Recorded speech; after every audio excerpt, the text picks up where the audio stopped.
Hello, I'm Denise, and I'd like to share a story about my mother-in-law, Mary, and how her actions led to a response I never saw coming. So, when are you getting that inheritance, Denise? I heard it's $50 million. Can you imagine the incredible life we could live with that kind of money? It's taking forever to process. Ever since I married Joe, Mary has been relentless in asking about my inheritance. I'd made the mistake of mentioning it to her once, thinking it was no big deal, and she initially seemed interested but harmless. However, her constant questioning soon became uncomfortable.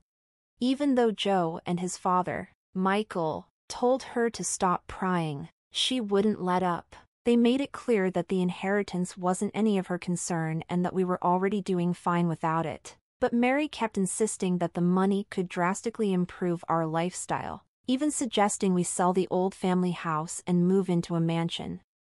I reminded her that there was no guarantee I'd even get the inheritance, joking that I might have made the whole thing up. Everyone laughed, except Mary. She shot me a cold, disapproving look, and from that moment, things changed. Mary's behavior took a turn for the worse. She went from being merely inquisitive to being downright rude, mean, and condescending. She could hardly tolerate my presence anymore, and I began to suspect that my offhand comment about the inheritance had really struck a nerve. But nothing could have prepared me for what was to come. When Mary found out the truth, that I wasn't some heir to a fortune, just a middle-class girl with no big inheritance, she lost it. A couple of months later, her behavior escalated to something I never imagined.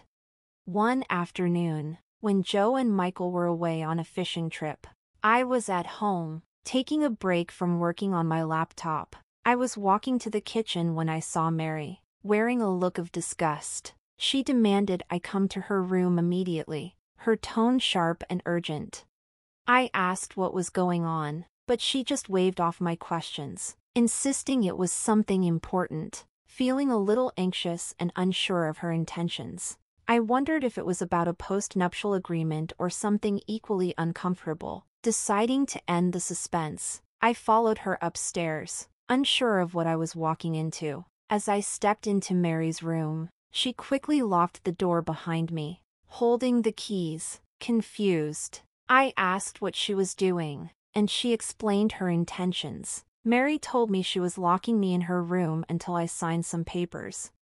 Still bewildered, I asked what the papers were for. She revealed they were for a post-nuptial agreement drawn up by a lawyer. Apparently, I was required to sign it, agreeing that I wouldn't claim anything from Joe in the event of a divorce. I was taken aback. What do you mean? Why would I need to sign this? Joe and I aren't even thinking about divorce. Mary's expression didn't soften. Well, Denise, we'll cross that bridge when we get there. But for now, just sign the papers. You can read them if you'd like. But don't think it will change anything. I can't let you leave without signing them. Reluctantly, I took the papers from her, trying to process what she was asking. As I read through the terms, my anger began to rise. The agreement stipulated that if Joe and I ever divorced, neither of us would receive alimony or any share of each other's assets. We'd only keep what we individually owned.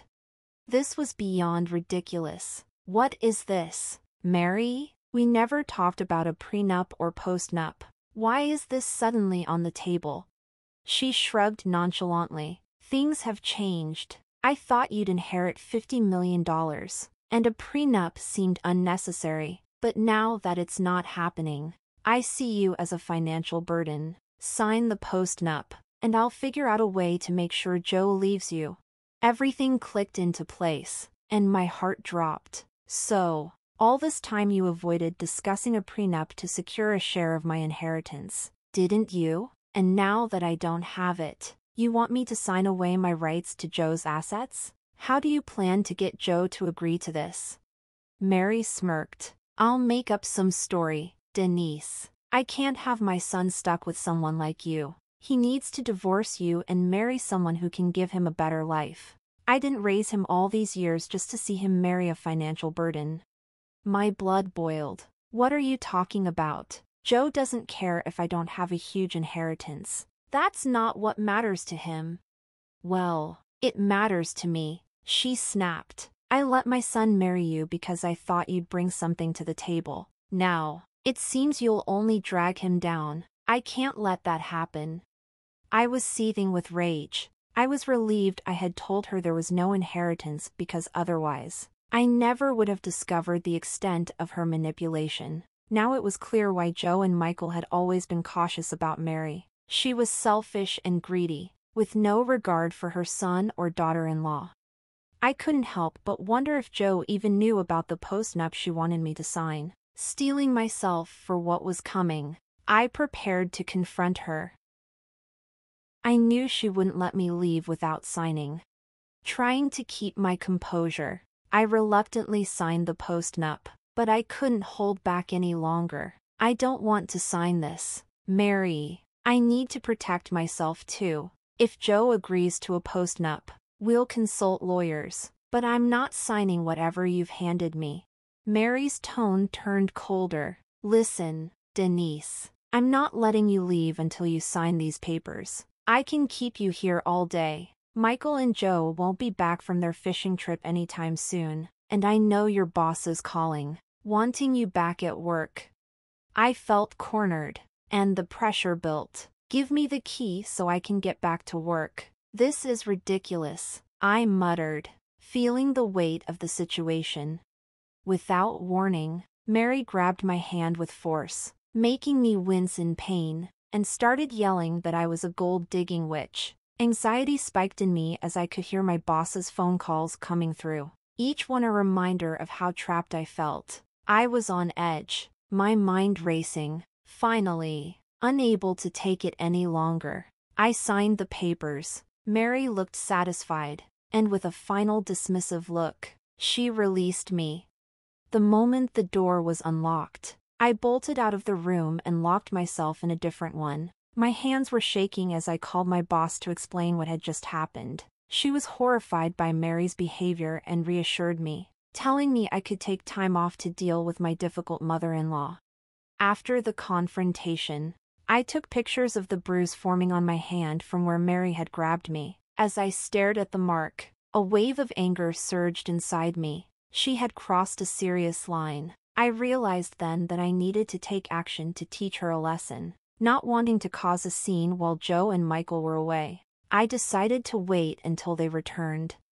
The next day, when Joe and his father came back from their fishing trip, they were in high spirits, unaware of the tension that had been building. The change in our mood was evident to them, though they didn't yet know the cause. When Joe tried to ask what was wrong, I asked for a moment of space, and Mary immediately saw it as her chance to make a call to Joe.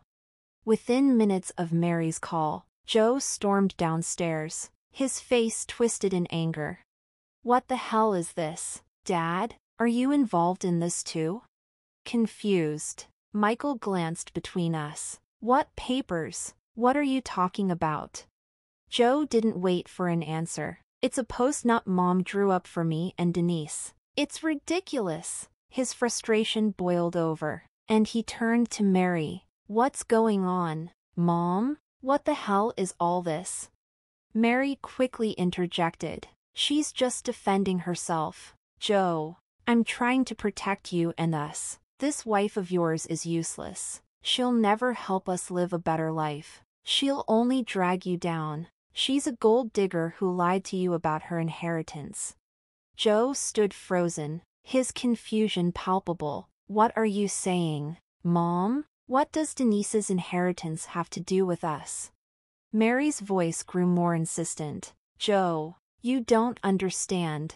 I've dealt with women like her before. She'll harm you, then take everything in a divorce. You need to sign this postnup, then divorce her when the time is right. Then you can marry someone who won't leave you broke and ruined. Joe erupted in a fit of rage. His face turned red as he started berating Mary. And even Michael, usually the calm one, joined in. I could hardly believe what I was seeing. I had feared that Joe, being so attached to his mother, might side with her, But to my surprise, both he and Michael stood up for me, even though they didn't know the truth about my inheritance and still assumed it had something to do with the tension.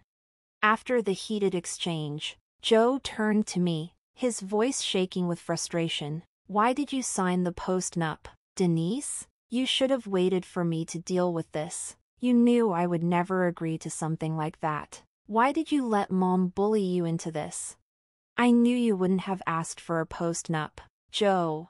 I trust you. You've always taken care of me without any conditions. I wanted to talk to you about it, but I wasn't given the chance. Mary trapped me in her room. She grabbed my hand and wouldn't let go until I signed the papers. I had no choice. She forced me into it." Joe and Michael stood in stunned silence, processing what I had just said. What shocked them most was that Mary didn't even try to deny it or explain herself. Instead, she stood there, unrepentant, as though proud of her actions. The fury in Joe and Michael's eyes grew even more intense. They looked at me with disbelief until I showed them the bruises on my arm. At that moment, everything changed. Both of them immediately turned on Mary. "Mom, what the hell have you done to Denise? How dare you lay a hand on my wife? This is assault. You bruised her." Joe's voice shook with anger. "Mary, you've completely lost it. What made you think this was the right way to act?" Mary was unfazed. "Why are you both shouting at me? I did what I thought was best for my son. I couldn't let that woman take advantage of him." Joe's voice grew colder. "You call that protecting me? How can you possibly think that hurting Denise is okay? She's my wife. I didn't marry her for money, and I certainly won't abandon her just because she isn't inheriting anything." Mary flinched at his words but quickly recovered. "Joe, I'm your mother. I acted with your best interests at heart. You're suggesting I hurt your wife for your sake?" Michael's voice broke through, more measured but no less firm.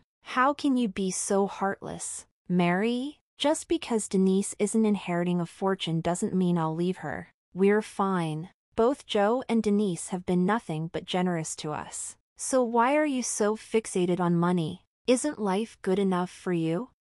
Mary stood there, her arms folded, her expression hardening, but she didn't have a response. The tension was unbearable, and for the first time, I saw how deeply Joe and Michael were shaken by the truth of her actions. "It seems not," Mary said, her voice dripping with disdain. "I believe we can do better, but only if Joe marries someone wealthy. With his job and status, he could easily find a rich partner. Just imagine how much better our lives would be." The words hung in the air like a bomb ready to explode. Without warning, Joe and Michael erupted in fury, yelling at Mary after a heated argument. It was clear that Mary had pushed them too far, and she realized she was losing control. Seeing that neither Joe nor Michael would side with her, she quickly resorted to manipulation. Tears welled up in her eyes as she dramatically cried out, accusing them of making her the villain. She insisted that all she had done was try to secure a better life for everyone, reminding them of her entitlement to the house as a marital asset. Joe and Michael were not swayed. "We're not freeloading in your house, Mary," Joe shot back, his voice firm. "Denise moved in to help take care of things, and we're covering all the expenses. We're doing our part." Frustrated and desperate, Michael added, "You've taken advantage of our generosity for too long. Denise and I are moving out. We'll stop supporting you financially." Joe, visibly fed up, echoed his father's words. "I'm leaving too, Mom. I'm done with this. Your greed and your assault on Denise, this is too much." Even Michael, usually more reserved, seemed to have reached his limit. He looked at Joe and then back at Mary. "I'm thinking about moving out with you too. I can't stand living under the same roof as someone so vile." The room was tense, the air thick with anger. Mary, unable to accept defeat, turned on Joe. "You'll fail. You'll struggle financially. You won't last without me. Just wait and see."